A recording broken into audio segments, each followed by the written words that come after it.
It's as final lines been drawn across the dusty open spaces of your mind.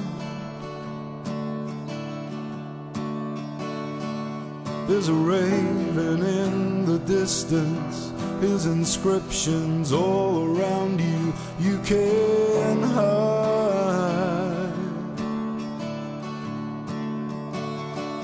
And the likelihood of anything that's vaguely gonna help you here tonight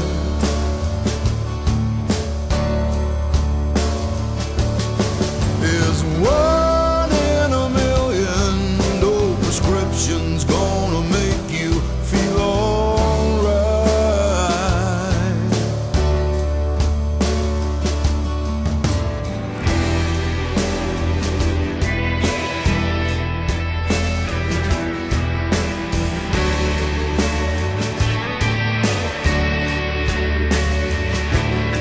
And no amount of pleading stops you bleeding as you fall on to the floor.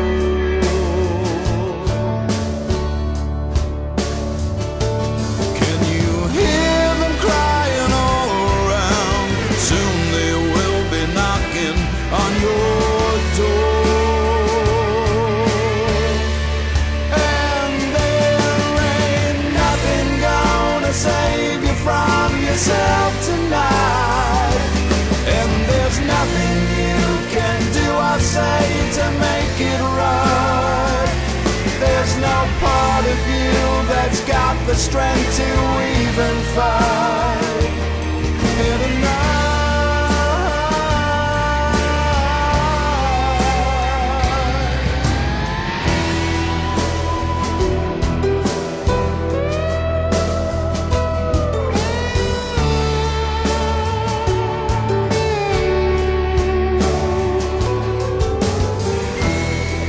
There's nowhere left to go. They're knocking on your door. They're knocking on your door. And you can run.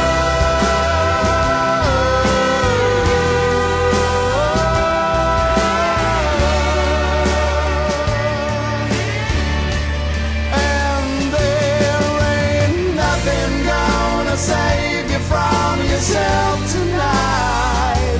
And there's nothing you can do or say to make it right. There's no part of you that's got the strength to even fight here tonight.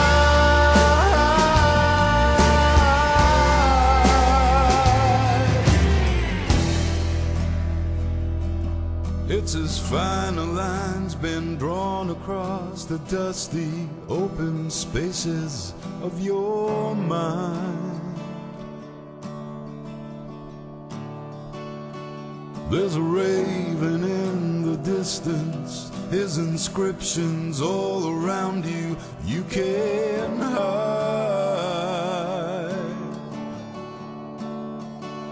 And you can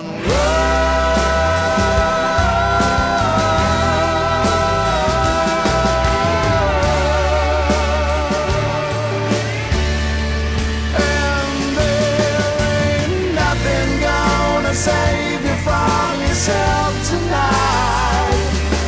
There's nothing you can do or say to make it right. There's no part of you that's got the strength to even fight here tonight.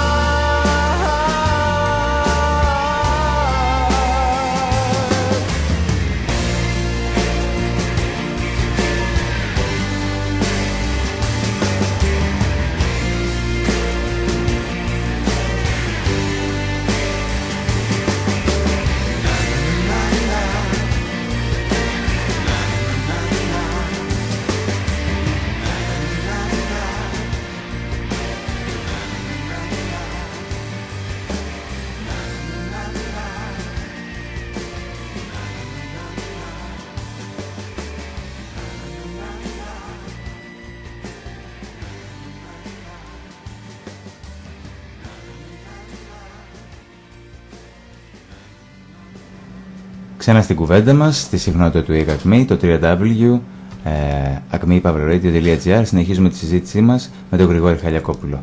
Να σε ρωτήσω, Γρηγόρη, στο δημοσιογραφικό χώρο, Σαρδάμ, στο δημοσιογραφικό χώρο, από την εμπειρία που έχεις όλα αυτά τα χρόνια, υπάρχουν αγκυλώσεις? Γιατί δημιουργούσαμε μια εικόνα, είχαμε μια εικόνα τώρα των δημοσιογράφων στην κουβέντα μας, μέσα στην περιπέτεια, μέσα στην κίνηση, μέσα στη ροή. Υπάρχουν κολλημένα μυαλά στον δημοσιογραφικό χώρο? Συνάντησες τέτοιους ανθρώπους?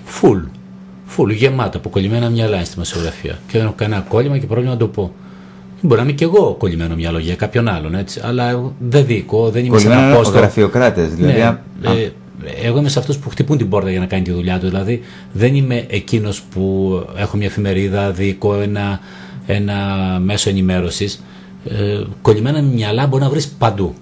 Μπορεί να βρεις ένα ταξιτζή, μπορεί να βρεις ένα τραπεζικό που πας να του ζητήσεις ένα δάνειο, και ενώ έχεις όλα τα στοιχεία να κολλάει γιατί η ταυτότητά σου είναι λίγο σκισμένη, ενώ θα μπορούσε να το ξεπεράσει εύκολα. Ναι, αλλά η δημοσιογραφία είναι και ένα επάγγελμα ροής.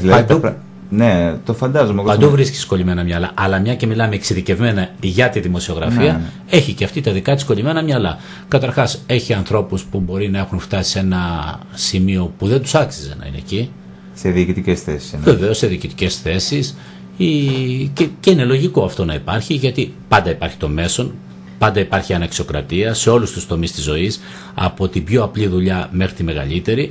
Δημοσιογράφοι οι οποίοι είναι κίτρινοι κατά κίτρινοι, έχουν έτσι όχρα σκέτη, οι οποίοι βάζουν το μικρόφωνο, αυτό που έχει γίνει πλέον σλόγγαν, και ρωτούν την πεθαμένη μάνα πώς αισθάνεστε, την πενθούσα μητέρα για το παιδί της, πώς αισθάνεστε τώρα που χάθηκε ο μικρός Γεωργάκης. Εγώ όταν κάνεις μια τέτοια ερώτηση, να πω τη λέξη τώρα μη και τα αλφα. Έχει δοθεί σε εσάς κάποια ευκαιρία να ανεβείτε στο δημοσιογραφικό επάγγελμα με άσχημο, άνμο, μέσο τρόπο, και την αρνηθήκατε? Όχι, εγώ έχω αποφασίσει, είναι δική μου επιλογή αυτή, να λειτουργώ σαν συνεργάτης πολλών περιοδικών και εφημερίδων. Σε βοηθούσε και το γεγονός όμως, όχι σε βοηθούσε, ήταν καταλυτικό και το γεγονός ότι πήγαινες και απενοχοποιημένος στο μέσο, δηλαδή είχες τη δουλειά σου. Ναι. Είχες δηλαδή μια δουλειά η οποία σου έδινε το... Με βοηθούσε, αλλά έτσι φερόμουν όμως και όταν ήμουν στη δουλειά μου, αφού έκανα συνδικαλισμό και κοντραριζόμουν. Ναι. Και μάλιστα κάτω από μια λογική, όχι κομματικής ομπρέλας, αλλά ανεξάρτητος και ανένταχτος. Σου έδινε όμως μια ανεξαρτησία. Ναι, δεν μπορώ να ζήσω σκλαβωμένος, Βασίλη, γιατί όταν ήμουν, συγγνώμη, σε διακόπτω. Αν με εχμαλωτήσεις, προτιμώ καλύτερα να με εκτελέσεις. Μικρός άνοιγα στα κλουβιά των φιλιατρών σε πολλούς γειτόνους μου τα κλουβιά για να βγουν τα καναρίνια έξω, και μου έλεγε κάποιος, μα θα τα φάνε οι γάτες, και έλεγα προτιμώ να τα φάνε οι γάτες παρά να κάτι να είναι εχμάλωτο. Δεν μπορώ να είμαι εχμάλωτος, θέλω να είμαι ελεύθερος σαν άνθρωπος, και γι' αυτό έχω επιλέξει να ζω με λίγα χρήματα, να είμαι ολιγαρκής, να ζω με λίγα χρήματα χωρίς να έχω δυνατότητες οικονομικής ευμάρειας τέτοιας που να πω ότι η ζωή μου μπορεί να τσουλάει χωρίς να εργάζομαι. Και έτσι λοιπόν εργάζομαι και βγάζω το εισόδημά μου μέσα από αρκετή προσπάθεια. Όμως αυτή την προσπάθεια την κάνω κάτω από καθεστώς συνεργασίας, γιατί είχε αυτή την ιδιόμορφη σχέση, και η προηγούμενη δουλειά μου. Έτσι. Κάνω δημοσιογραφία γύρω στα 20 χρόνια δημοσιογραφώ. Δημοσιογραφώ πάντα. Σαν δεύτερη. Ναι. Για τους νέους, τώρα, με εξαίρεση κάποιες εποχές που ήμουν μόνιμος συνεργάτης.